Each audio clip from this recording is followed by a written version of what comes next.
하나님 말씀 보도록 하겠습니다. 모두 자리에서 일어나셔서 아모스 7장 10절부터 17절까지 말씀을 합독하겠습니다.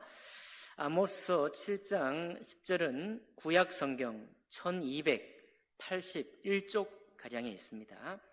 1281쪽 가량에 있습니다. 아모스 7장 10절부터 합독으로 봉독하겠습니다. 자, 시작. 때에 베델의 제사장 아마샤가 이스라엘의 왕 여로보암에게 보내어 이르되 이스라엘 족속 중에 아모스가 왕을 모반하나니 그 모든 말을 이 땅이 견딜 수 없나이다. 아모스가 말하기를 여로보암은 칼에 죽겠고 이스라엘은 반드시 사로잡혀 그 땅에서 떠나겠다 하나이다. 아마샤가 또 아모스에게 이르되 선견자야 너는 유다 땅으로 도망하여 가서 거기에서나 떡을 먹으며 거기에서나 예언하고 다시는 베델에서 예언하지 말라. 이는 왕의 송소요 나라의 궁궐임이니라. 아모스가 아마샤에게 대답하여 이르되 나는 선지자가 아니며 선지자의 아들도 아니라 나는 목자요 뽕나무를 재배하는 자로서 양떼를 따를 때에 여호와께서 나를 데려다가 여호와께서 내게 이르시기를 가서 내 백성 이스라엘에게 예언하라 하셨나니 이제 너는 여호와의 말씀을 들을지니라.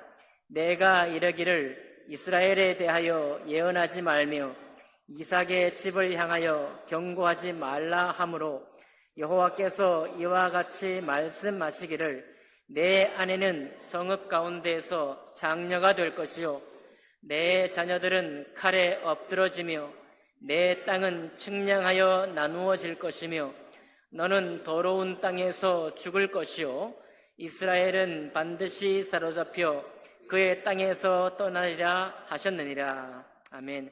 말씀과 예배를 위해 기도하겠습니다. 살아계신 하나님 아버지, 오늘 올려드린 거룩한 찬양과 같이 이 말씀을 하나님 거룩하게 우리 마음속에 떨어질 수 있도록 성령께서 살아 역사해 주옵소서. 모든 예배 모든 말씀을 주님 흠양하시기를 바라오며 귀하신 우리 주 예수 그리스도 이름으로 기도하옵나이다. 아멘. 자리에 앉으시겠습니다. 오늘 읽은 말씀과 아모스에 있는 내용 전반을 통해서 가서 내 백성에게 예언하라 라는 말씀으로 하나님 말씀 나누겠습니다. 근데 우리가 살아가면서 하나님이 계시다면 이라는 생각을 그래서요 우리가 밖으로는 하지 않는데 우리 속으로는 많이 하는 것 같아요. 하나님이 계시다면 이럴 수 있는가 말이에요. 하나님이 계시다면 어떻게 이렇게까지 안 도와줄 수 있나 말이에요. 하나님이 계시다면 어떻게 이렇게까지 나를 좀 영화롭게 하지 않을 수 있느냐. 하나님이 계시다면 어떻게 이 땅에 포악이 가득하고 정말 서로 돌아보는 일이 드물고 오직 살아가는 각자 도생의 인생이 있는 것을 푸념 섞인 소리로 고백하는 이런 것밖에 없는 사회로 내버려 두실까? 하나님이 계시다면 이런 생각을 해볼 수 있을 것 같습니다. 여러분, 하나님이 계시는가요? 아멘. 예. 우리의 속 중심에서부터 이 말씀이 아멘이 되기를 원합니다. 먼저 우리가 오늘 말씀 나누기 전에 흥부전 이야기를 한번 들려드리겠습니다. 모르신 분은 아무도 없죠? 그래도 아무도 모르는 것처럼 제가 짐짓 꾸며서 말씀을 드리겠습니다. 옛날에 어느 마을에 흥부하고 놀부라는 형제가 살았어요. 놀부와 흥부가 부모님 살아계실 때는 이제 서로 친한 척 했지만은 부모님이 돌아가신 후에 놀부는 부모님이 물려주신 자산을 차지하게 되고 흥부는 빈손으로 쫓겨나게 되었습니다. 그런데 흥부는 어쩌자고 처와 자식들이 20명이나 됐어요. 한 타수 12명도 아니고 20명이나 됐습니다. 축구 클럽을 만들 수 있는 수거든요. 흥부는 처와 20명이나 되는 자식들과 함께 찢어질 정도로 가난한 처지에 어떻게든 먹고 살려고 별의별 힘든 그 날품팔이로 살아갑니다. 그래 도저히 견딜 수 없었던 형부는 형이었던 놀분의 집에 찾아가서 이제 식구들 먹일 쌀이라도 좀 얻어보려고 갔어요. 하지만 인심 싸나운 이 놀부의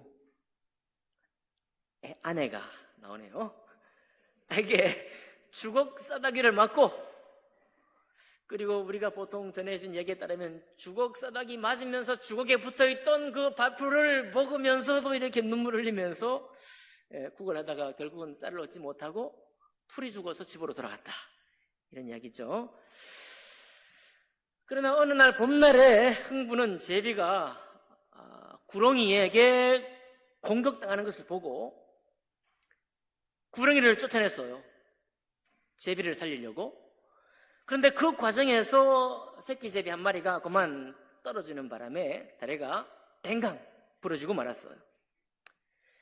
흥부는 그 부러진 다리, 제비의 다리를 어떻게 줬을까요? 고쳐줬는데, 이따가 얘기하기로 하겠습니다. 고쳐줬어요. 이듬해 봄에 그 제비가 돌아와서는 박씨를 떨어뜨렸고, 흥부는 그 박씨를 땅에 심었습니다. 박은 놀랄 정도로 거대하게 자랐고요.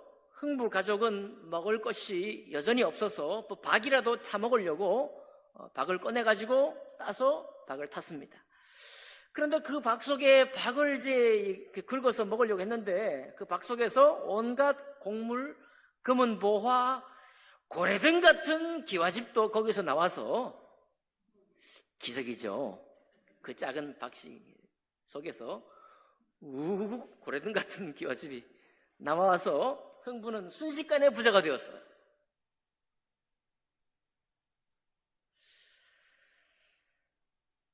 얘기가 아직 다 안 끝났죠. 절반까지 나갔습니다. 이제 남은 절반이 뭐냐? 이 소식을 들은 놀부는 흥부에게 그 어떤 자초지종을 듣고, 내가 부자지만 더 큰 부자가 될 수 있겠다라는 생각을 품고서 당장에 자기 집에 있던 처마에 둥지를 튼 제비를 꺼내다 가지고 한 마리를 잡아서 일부러 그 다리를 댕강 부러뜨린 다음에 싸서 고쳐 날려보냈습니다. 역시 이듬해 봄에 그 제비가 박씨를 가지고 돌아왔어요. 놀부는 그것을 심어서 박을 역시 키웠습니다. 키워서 박을 탔어요. 그랬더니 이제 박 속에서 금은 부화가 나올 줄 알고 더 큰 대궐만한 그런 어마어마한 집이 나올 줄 알고 텄는데 그 속에 나온 건 곡물이나 금은 부화가 아니라 거짓떼들, 도둑패들, 도깨비들, 그리고 요즘 북한에서 우리에게 내려보내는 오물덩어리들이 남아가지고 이 있는 재산까지 전부 다 도둑떼가 나왔으니까 있는 재산 전부 다 털어가고, 그리고 부자가 되려고 했던 놀부를 두들겨 패가지고는 완전히 패가 망신했다 이거예요. 이제 얘기가 이제 끝나고 됐죠. 근데 마지막 얘기 아직 남아있어요. 그 후에 이 놀부네는 착한 흥분의 도움을 받아서 살게 되면서 자신의 잘못을 깨닫고 개과천선해서 흥부와 함께 우애스럽게 오손도손 살았다더라. 여기가 흥부전에 뭐 이번이 많겠지만 이런 얘기가 있습니다.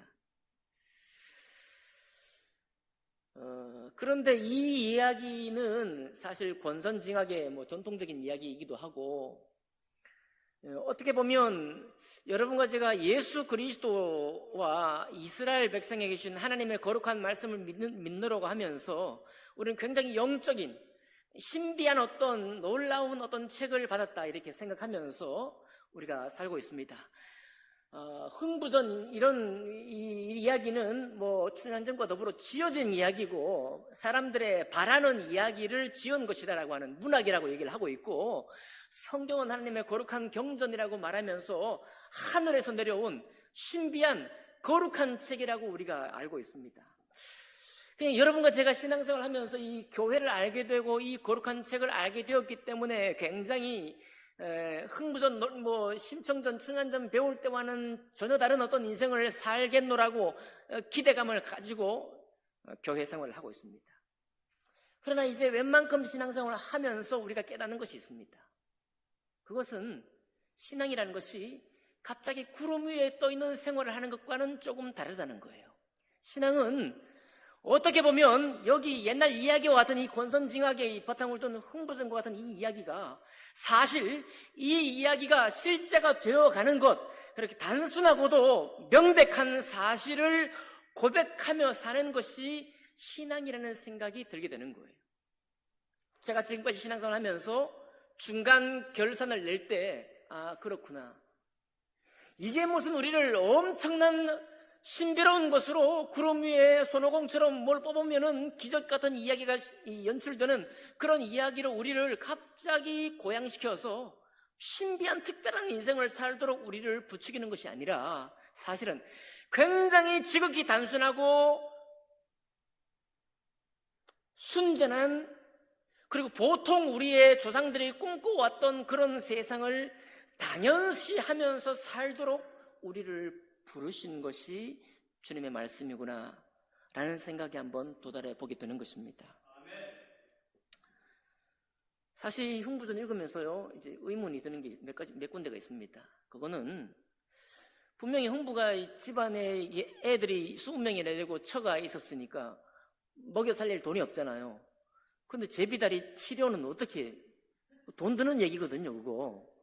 집에 그때 옛날에 아까진기가 있었겠습니까? 아까진기 들어보셨나요? 머큐로크롬, 빨간 약, 아까진기도 없고 말이에요. 그 붕대를 가면 붕대는 물론 입던 옷을 쭉 찢어가지고 이렇게 붕대 감을 수 있지만 성부 정도 되는 가난이면 찢을 옷도 없는 거예요. 근데 언제 그렇게 또 밥 벌어먹기 바쁜데 그런 여유가 어떻게 생깁니까? 구렁이가 지금 제비를 이렇게 삼키려고 할 때 제비 생각할 지금 겨를입니까 지금? 흥부가 지금 그런 상황이에요?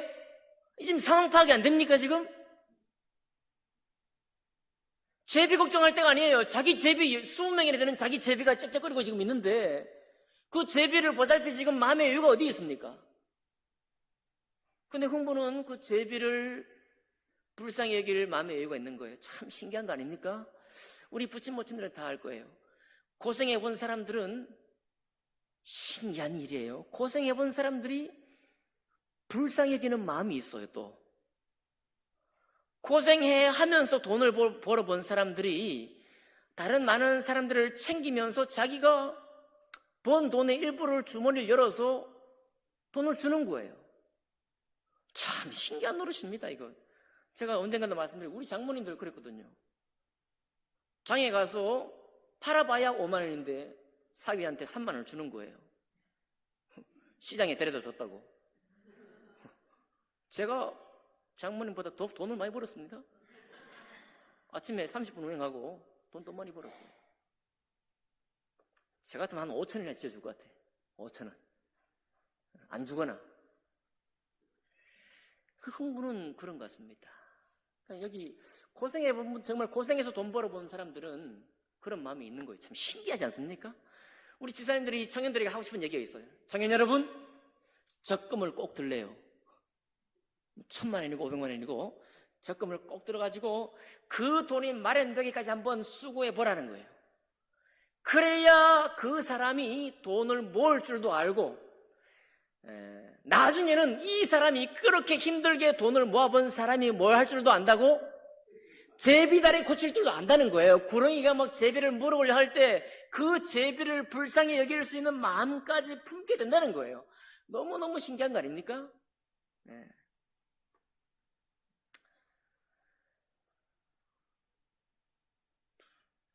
그래요. 그런데 우리는 오늘 말씀이 던져주고 있는 그 삶의 자리나 여러분과 제가 지금 살고 있는 삶의 자리나 우리는 어떻게 하든지 돈을 좀 더 벌기 위한 자리에 쫓겨가고 있습니다. 사실 이것을 물리칠 수 있기가 너무 어려워요. 돈을 어떻게 벌까? 어떻게 하면 충분한 미래를 준비할 수 있을까에 이것이 최고의 관심사입니다. 근데 신기하게도요, 아까 힘겹게 돈을 벌어본 사람들이 긍휼한 마음까지 품고 선한 행동을 할 수 있는 여유까지 가질 수 있다고 했는데, 전혀 정반대의 현상입니다. 발전해가는 사회일수록, 우리 사회처럼요, 돈이 더 풍부해진 사회일수록 그런 현상은 점점 더 사라집니다. 점점 더 긍휼의 마음은 사라지고요, 돈이 많아졌는데 말이죠, 누릴 것이, 왜 그런가 하면 누릴 것이 더 다양해졌기 때문에, 누리고 향유할 수 있는 것은 그런 것이 더 풍부해졌기 때문에 오히려 상대적인 결핍에 시달리는 거예요. 나는 왜 저런 삶을 못 누리나 말이에요. 옛날 같으면 있는 사람만 누렸는데 이제는 웬만큼 돈이 있는 중산층도 다 누립니다. 그러니 나는 왜 못 누리고 사냐 이거예요. 그렇기 때문에 이런 압박이 더 심해지고 있습니다. 양극화도 더 심해지고 있어요.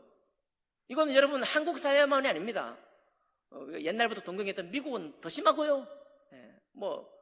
지금 유럽 여행 가 계신데 유럽도 더 심합니다. 동서고금을 막론하고 돈이 풍부해질수록 긍휼의 마음은 사라집니다. 제비새끼 돌볼 수 있는 마음이 사라져요. 오늘 말씀의 자리가 바로 그런 자리거든요.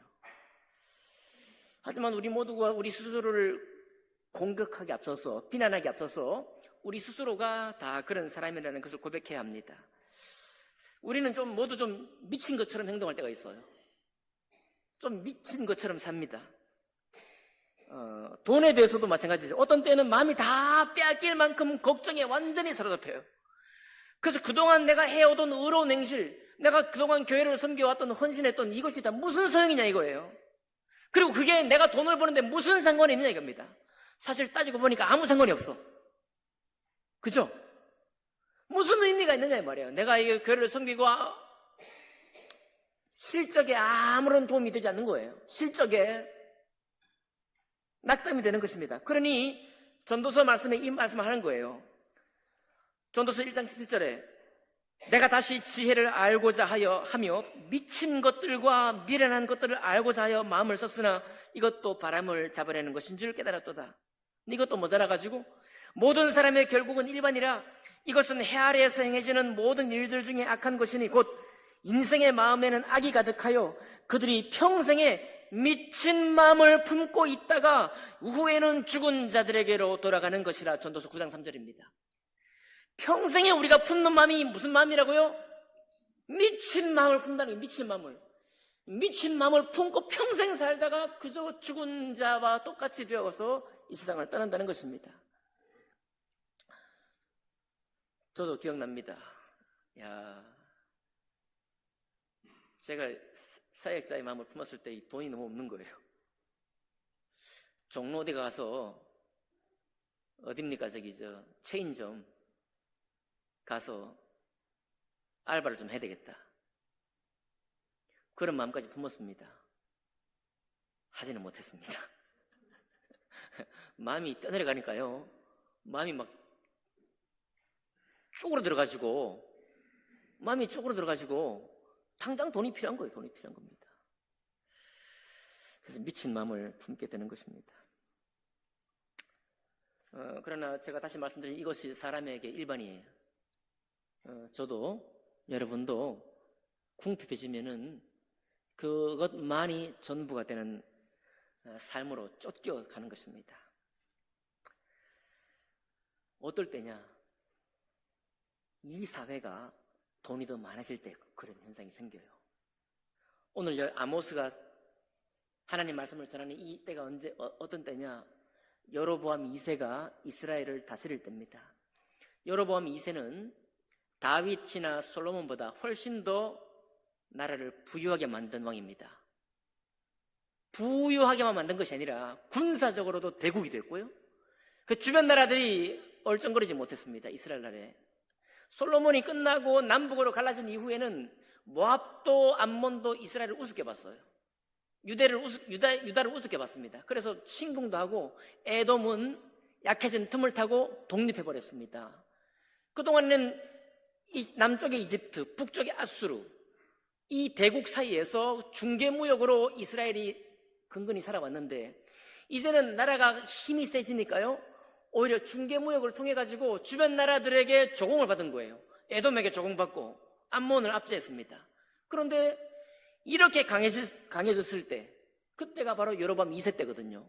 그러니까 당시 있던 궁중 선지자들, 아마샤를 대표로 하는 궁중 선지자들은 여로보암 2세를 축복했습니다.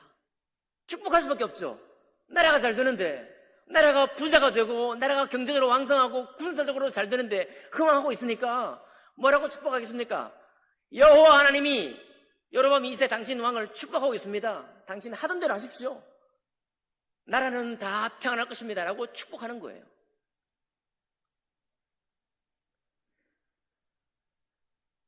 여러분과 제가 생각하기에 잘 먹고 잘 살면 됐지. 왕이 나라를 잘 먹고 잘 살게 했으면 됐지.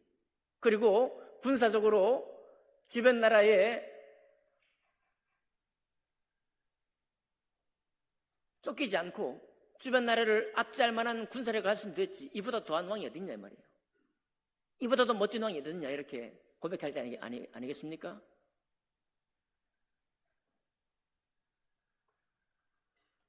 그럴 때 주님의 마음은 다른 곳에 있었습니다. 그러니까 세속적인 성공과 부에 취하시면 그리스도인은 끝난 겁니다. 이미 타락한 거예요. 잘 들으셔야 됩니다. 하나님은 부유함과 잘 되는 것을 미워하시는 분이 아닙니다.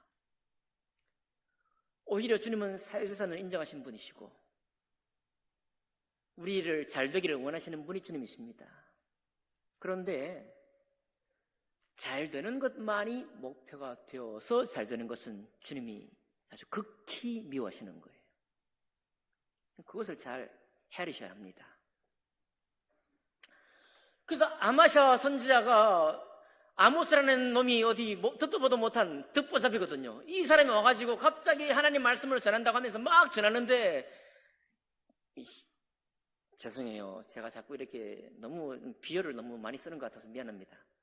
씨알도 안 먹히는 그런 소리를 하고 있는 거예요. 지금 축복을 하고 평안을 전하는 것이야 당연한 것인데 이놈이 나타나가지고 아모스라는 놈이 나타나가지고 엉뚱한 얘기를 하는 거예요. 상황과 전혀 맞지 않는 얘기를 하고 있는 것입니다. 그런데 그때 이 아모스는 사실 선지자도 아닌 거예요. 오늘 여러분 보면 아모스가 직접 고백하거든요. 14절에 보니까 아모스가 아마샤에게 대답하여 이르되 나는 뭐가 아니며 선지자가 아니며 또 뭐도 아니요 선지자의 가문도 아니에요. 선지자 족보에도 안 든 사람이야. 자기가 누구라고요? 나는 목자요 뽕나무를 재배하는 농부다 이거예요. 나는 그냥 농사 일을 짓다가 지금 왔다 이거예요. 불려왔다. 나는 지금 양치다가 지금 불려온 거예요. 전혀 말씀을 전할 생각도 없었고 하나님의 이름으로 대언할 생각이 전혀 없었습니다. 양치기로 살다가 갑자기 주님의 원픽 딱 불러서 집어다가 여로보암 2세 궁정에다가 갖다 놓은 거예요. 왜 그런 일이 생겼느냐? 여러분, 모든 선지자가 아마샤를 대표로 한 모든 선지자가 왕을 축복하고 왕이야말로 우리 전통적인 생각이에요. 왕이 하나님에게 받아들여졌기 때문에 왕이 통치하는 시대가 이렇게 잘 되는 겁니다. 왕이요 하시고 싶은 대로 원하는 대로 하옵소서라고 축복하는 거예요. 이게 당연한 것 같아요. 듣기에 따라서는 당연한 것 같습니다. 마땅히 그런 축복을 받아야 할 것 같아요. 근데 여러분 바로 그런 생각을 하고 있는 우리에게 여러분과 저의 의식 속에 이 아모스 선지자가 하는 말씀 그리고 하나님의 마음이 어디 있는지를 날카로운 비수처럼 우리 심장에 한번 새겨보시기를 바랍니다. 그때 이렇게 축복된 땅에 살고 있는 동안에 그 이스라엘 사회는 어떠했느냐 하면 아모스를 통해서 하나님이 말씀하십니다. 이스라엘의 죄를 지적하시는데, 이는 그들이 2장에 나와 있어요. 이는 그들이 은을 받고 의인을 팔며 신 한 켤레를 받고 가난한 자를 팔고 힘없는 자의 머리를 티끌먼지 속에서 발로 밟고 연약한 자의 길을 굽게 하며 아버지와 아들이 한 젊은 여인에게로 다녀서 하나님의 거룩한 이름을 더럽혔고 모든 제단 옆에서 전당 잡은 옷 위에 누우며 그들의 신전에서 벌금으로 얻은 포도주를 마십니다. 무슨 얘기인가 하면, 하나님의 마음이 지금 가 있는 곳, 하나님이 이 말씀을 베풀 때부터 마음이 가 있던 사람이 누구냐면 가난한 자요, 고아와 과부요, 나그네 된 자리들이거든요. 그들을 향해서 이스라엘 사람들이 이 축복에 젖어서, 하나님이 주신 축복에 젖어서 더욱더 포악하게 행하는 거예요. 아까 놀부의 마음입니다. 자기가 있는데도 불구하고 제비다를 댕강 부러뜨려가지고 더 큰 축복을 얻기 위해서 얼마 없는 가난한 자의 것을 다 빼앗아다가 자기 것으로 취하는 것이 일반적이 된 거예요. 강탈하고 포악하는 것이 합법적이 된 것입니다. 지금 우리 사회 부자가 된 사회잖아요. 이 사회가 안 그렇다라고 본다면 여러분, 우리는 지금 너무 좋은 것만 본 거예요. 어두운 구석들을 주님은 보고 있는 것입니다. 자꾸 이상한 생각 품지 마세요. 우리는 하나님의 사람입니다. 하나님 마음이 어디 있는지를 확인하는 게 그리스도인의 본분이에요. 자, 그렇게 말하는 것입니다. 그런 이 세상을 향해서 아모스가 뭐라고 하는가? 아모스 5장에 너희는 여호와를 찾으라, 그리하면 살리라 라고 말하고 있어요.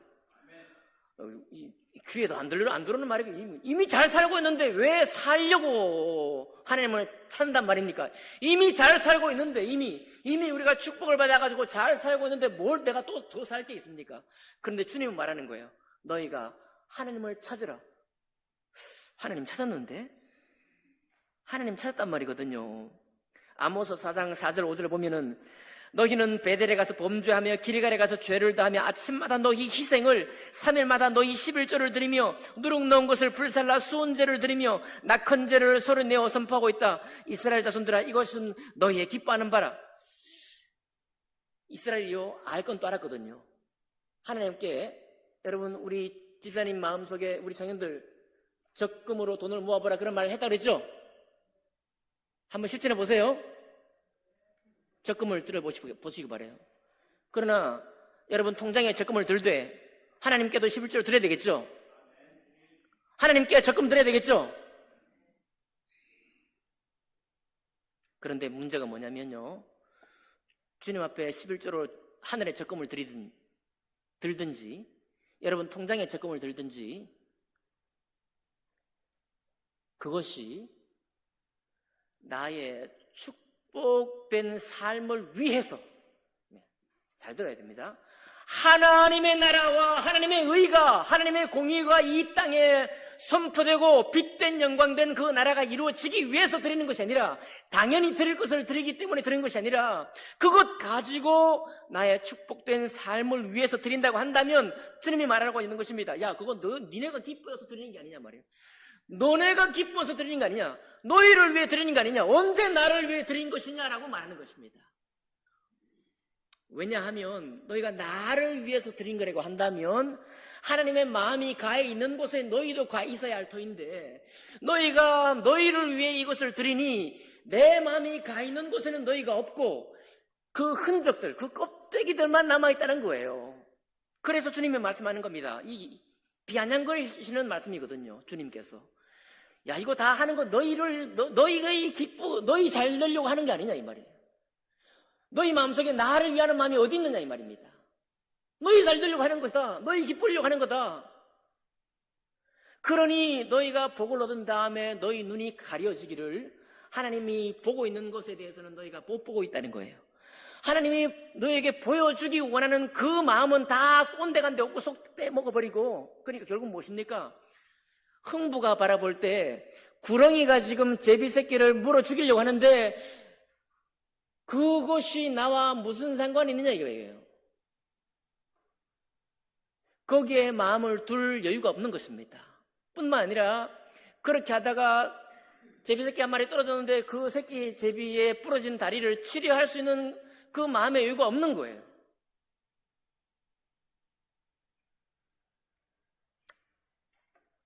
그것을 주님께서는 미워하고 있는 것입니다. 그래서 하는 얘기예요. 너희는 여호와를 찾으라. 하나님을 찾지 않는 이스라엘 백성이 예배를 드리고 11조를 드리고 모든 것을 섬기는데 과연 네가 하나님을 찾는 것이냐라고 되묻고 있는 것이고요.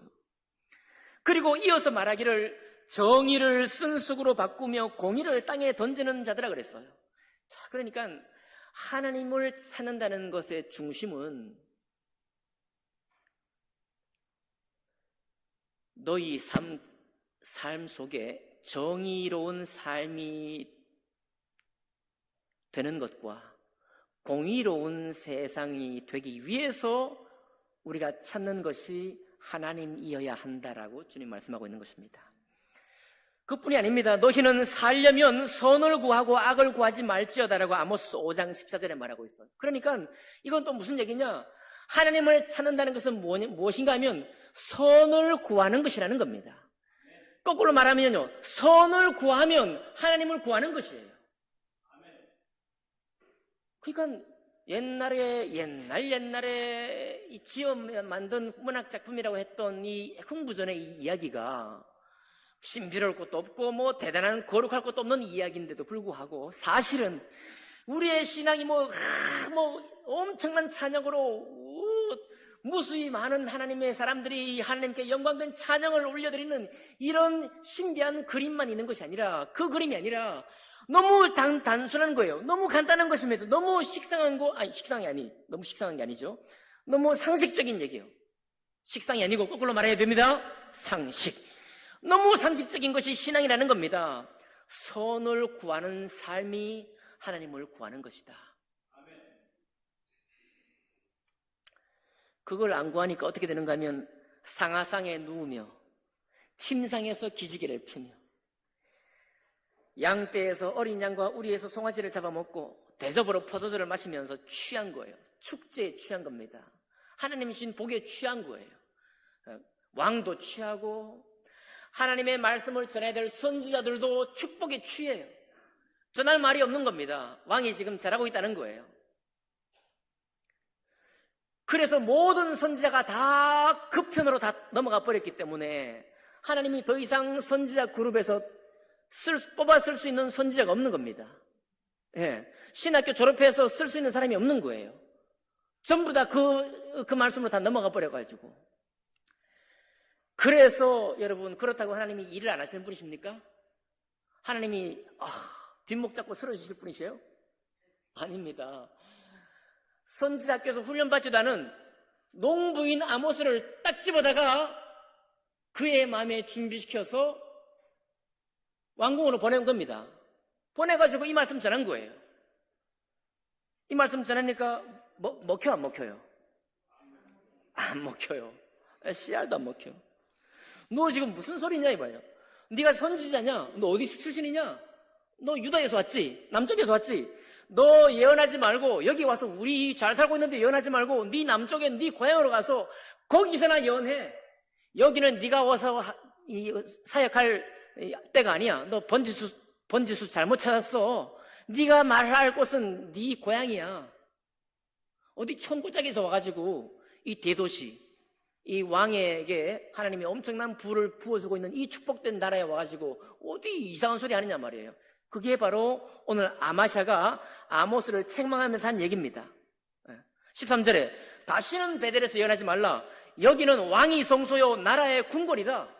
여기 정말 축복으로 아주 가득한 곳에 와서 네 무슨 얘기냐 말이에요. 초치지 말라 이런 얘기입니다. 그렇게 했더니 아모스가 자기를 부른 하나님이 뭐라고 했느냐? 15절에 여호와께서 나를 데려다가 여호와께서 내게 이르기를 가서 나의 백성 이스라엘에게 예언하라고 했다는 거예요. 하나님께 마음이 전혀 없는 사람들이지만 주님께서 끝까지 이렇게 부릅니다. 나의 백성, 내 백성 이스라엘아, 내 백성 이스라엘에게 가서 저희를 깨우쳐라 라고 하는 거예요. 그런데 거기에서 정말 사역하는 이 선지자들 중에 한 사람도 쓸만한 사람이 없다. 한 사람도 쓸만한 사람이 없어. 여기 우리가 성장할 때요, 일산에도 그런 교회, 지금도 그렇게 사역해요. 말씀을 전하는 게 항상 그 말씀입니다. 복을 얻으려거든. 복을 얻으려거든. 근데 그 교회가 큰 교회예요. 지금까지도 큰 교회입니다. 제가 뭐라고 하진 않지만, 그게 잘못되지 않은 것은 우리나라가 번영하고 우리나라가 못 살고 이 세상에 짓밟혀가고 먹고 사는 그것이 이 넘버원이었기 때문에 그런 말씀이 우리에게 정말 힘을 주고 새로운 소망이 되었습니다. 지금은 어떤 때냐? 지금은 다시 흥부전을 봐야 될 때예요. 지금은 다시 원래 하나님이 왜 우리를 복 주시려고 할까를 깨달아야 합니다. 우리에게 복 주신 이유가 뭔지를 알아야 되는 거예요. 그러면 이스라엘 백성이 이렇게 부강하고 잘 되었을 때 예배도 잘 드렸다는 사실을 다시 한번 뼈아프게 깨달아야 합니다. 예배만 잘 드린 게 아닙니다. 복을 주시니까 11조 딱딱, 감사헌금 딱딱, 성교헌금 딱딱, 건축헌금 딱딱. 우리 교회는 건축헌금 없습니다. 제가 언젠가 말씀드렸지만 제가 떠올리는 그 교회는요, 헌금 목록만 50가지예요. 딱딱 그냥 너무 잘 된 거예요. 이게 앞뒤가 맞거든요. 주님이 우리를 복 주셨으니 우리가 주님께 그 감사 예물을 드리는 것이 마땅하다 이겁니다. 틀린 게 없죠? 틀린 게 없어요. 근데 지금은 우리가 무엇을 봐야 되느냐? 지금은 구렁이가 제비를 삼키려고 하는 그 장면을 바라봐야 되는 거예요. 지금은 그러다가 부러진 제비 다리를 바라보고 내게 돈도 별로 없는데도 불구하고 내가 아직 놀부처럼 좀 있지만은 좀 더 있어야 되는데, 그래가지고 그거 바라볼 여유가 없지만은 내가 돈을 사비를 틀어서라도 이 부러진 제비새끼 다리를 싸매어가지고 날려 보낼 만한 여유를 다시 가져야 된다는 겁니다. 무엇을 근거로 가져야 되느냐? 하나님의 마음의 근거를 가지고 그것을 다시 회복해야 된다는 거예요. 하나님이 이스라엘을 왜 멸망시켰느냐? 그거 못해서 멸망시킨 거예요. 결국은 그것을 순종하지 못해서 멸망시켜버린 것입니다. 우리도 마찬가지입니다. 그리스도인들은 우리도 마찬가지예요. 그래서 17절에 아모스가 아마샤를 저주해버립니다. 야, 네가 하나님은 나에게 내 백성 이스라엘에 가서 이 말씀 전하라 그랬다. 근데 네가 내 입을 막아? 너 어떻게 될 거냐? 니네 지금 선지자들이 똘똘 뭉쳐가지고 니네끼리 지금 잔치하고 있지만은 네 자녀는 칼에 죽을 것이고, 그죠? 아마샤야, 네 아내는 창녀될 거고, 네 땅은 왕에게 많이 받았겠죠. 왕을 축복했기 때문에, 그죠? 왕을 축복했으니까 왕이 법적인 것도 다 지켜주고 교회 살 땅도 다 줬을 거예요. 잘 됐습니다. 근데 그 땅을 하나님이 측량 땅에 하고 완전히 갈라버릴 것이다. 너 역시 더러운 땅에 죽을 거야. 그리고 마지막 최종 결론이 이스라엘은 반드시 사로잡혀서 그 땅에서 떠나리라. 뭘 예언한 겁니까? 바벨론의 70년 포로가 될 것을 이미 결정해서 예언해버린 거예요. 안 돌아올 걸 주님이 이미 알았기 때문에. 상황이 이렇습니다. 이런 가운데 아모스가 말한 거예요. 그래서 오늘 말씀의 제목이 가서 내 백성에게 예언하라 라는 제목인데, 이거 예언하기가 죽기보다 싫은 것입니다. 죽기보다 싫은 거예요. 잘 되시오. 잘된 분에게 복 받았습니다. 하나님께 드리시오. 이렇게 해야 되는데 이 말씀은 내 관심사가 아닌 것을 자꾸만 보게 해요. 여러분, 그 가난한 자들을 보게 하는 것은 우리의 아픔이 되거든요. 그리고 돈이 쌓이는 것이 아니라 돈을 풀어야 돼. 있는 돈을 다 풀어야 돼.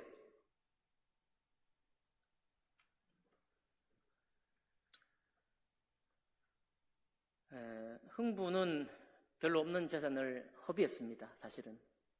근데 우리가 뭘 못 기다리느냐 하면요, 하나님은 반드시 우리의 부와 잘됨을 원하신다고 그랬죠. 근데 흥부는 잊어버리고 하는 겁니다. 내가 이거 고쳐주면 박에 금 뭐 주시겠지라는 걸 잊어버리고 하는 거예요. 모르고 하는 겁니다. 그죠?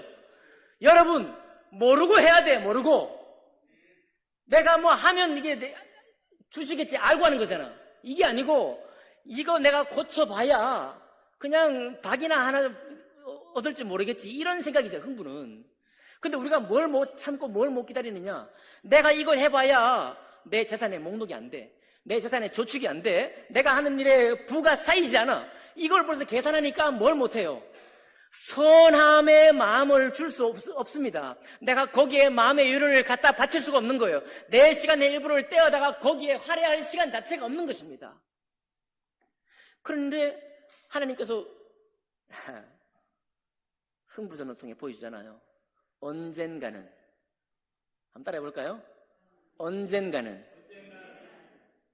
이거 우리 부모님들은 예수 그리스도 몰라서도 이런 믿음이 있었거든요. 그렇죠? 내가 사람이 사람 노릇을 하면, 우리 부모님도 다 알고 있었습니다. 사람 노릇하면 못된 것들 급속하게 부자되는 사람들은 지 갈 대로 갈 거고, 사람 노릇한 사람에게 하나님의 은혜가 있을 것이다. 신의 하늘의 은혜가 있을 것이다. 이거 우리 부모들은 다 가지고 있었습니다. 근데 누가 불쌍해졌느냐? 부모님들이 꿈꾸지도 못했던 부를 누리고 있는 우리만 불쌍해진 거야. 우리만 불쌍해져서 우리만 유혹당하고 미친 마음을 품으면서 그런 여유가 사라져버리는 거예요. 오늘 주님은 우리의 그 마음을 원래 주님께서 바라보는 그 마음으로 돌이키라고 말씀하십니다. 여러분 아멘 합시다. 이거는 필사적으로 해야 될 일이에요.